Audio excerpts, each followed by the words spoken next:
Welcome back. All right, well, now we know a little bit more about MBTI. I think one of the sort of shocking things about it is not science-based. I wouldn't go as far as pseudoscience. I think there are more, or I should say this, less accurate tests out there.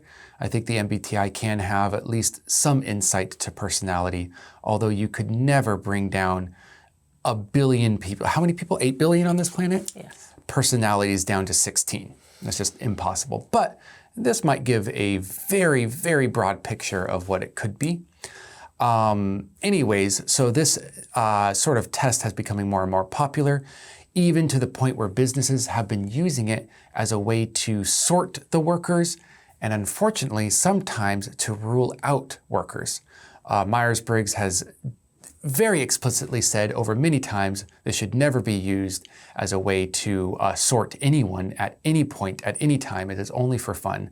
However, they do offer to go to businesses and for them to be taking the test. So say one thing, do another kind of thing. However, what has been a little bit more interesting too, I guess to me, is that it's been used for dating, especially among younger generation. It is a way to connect on a first date or to connect even before the first date. Some people going even as far as not dating someone with the wrong letter in it, what they would say is a wrong letter. And that's where we are today with the MBTI and people's belief in it. I think we've had a few different sort of personality indicators over the years. Something like the zodiac signs, basically what star you were born under, what star sign you were born under, planets, blood.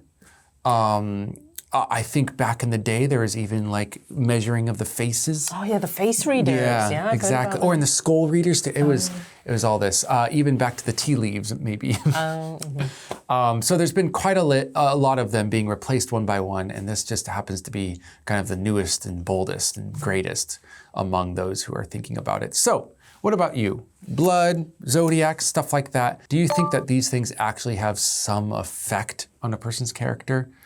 And why do you think people believe this? I think the second part is easier to answer. We want a quick way to be able to understand who someone is. You're who, you're you. We're just desperate to cut corners, and especially like in the dating scene, in the business scene, why should we go through this long, complicated job interview process when we can just pick the guy with the right letters? It just makes things so easy. I wish real humans were so simple. We all do, but unfortunately, they're not. I think I know a lot about astrology. I got really into it because I was really into ancient Greece, and they were the ones that developed that system. And it's fascinating stuff. But again, I would never use it to try and judge somebody's character because we're just so nuanced and different and various. I don't know. I don't really. That's such a Cancer thing to say. Oh, you know my sun sign. Oh, you remember my sun sign. Also, something that annoys me is that my sun sign, which is what everybody knows about astrology, is Cancer. And I am the least Cancerian Cancer sun you've ever met. So everyone's like, oh, you're Cancer. Oh, you must love children. And you must be very homemaker and motherly. And you're like, no. That is the opposite of me. Yeah, I was born at the wrong time. Yes. You're also Cancer sun? No, I am Aries. Ah, Aries. So you're born in like... April. April, yes. Did I say that correctly? You did. Aries is the ram? Yes. Again, you don't really seem like an Aries, or the stereotype of what Aries is. What isn't? I actually don't know the stereotype of an Aries. Bull-headed, rush in without thinking, super confident, hero type. And not to say you're not a hero, you're just a little bit shyer than they write about Aries. Yeah, so. Exactly. Definitely not the hero type. I'm more of a observe from the background type. Yes.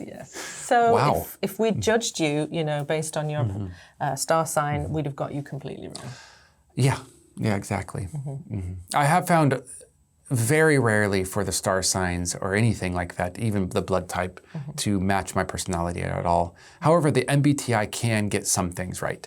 I've read it before and I'm like, I may not be 100% this INFP thing that you're talking about, but dang, right there is very close. But in the end, I'm still my own person with my own uniquenesses that have developed me into me being me, which is such an INFP thing to say. Oh, is it? I see. Oh. Do you think personality, though, is really important for job picking or picking someone for a job? I guess it's important if that person has to work in a team. If they're not a solo type, then yeah, personality really matters. If you can't get along, or if you're not the kind who can take direction, or if you've got to be the leader, if you can't give direction, then yeah, personality matters. And what's the way to figure out if they are that type of person that can't take the lead? Oh gosh, that's the hard thing. Without seeing them on the job. Yeah. Because anyone can fake it in an interview. Anyone can fake it in an interview. I bet anyone can fake it in an MBTI test, to be honest. They know how to answer the questions in the right way. You mean a test can be faked, cheated on? I would never manipulated? Suggest that, ever. Yeah, exactly. No, these tests are really just superficial. That's all they are. You can't really dismiss the results, but you can't really use them to fire someone or not hire someone either. Yeah. Anyways, yeah. Well, even though we don't swear by any of these tests, we can swear by the vocabulary below being legitimate, real, and good. Study them, learn them, and we'll see you in the next one. Bye.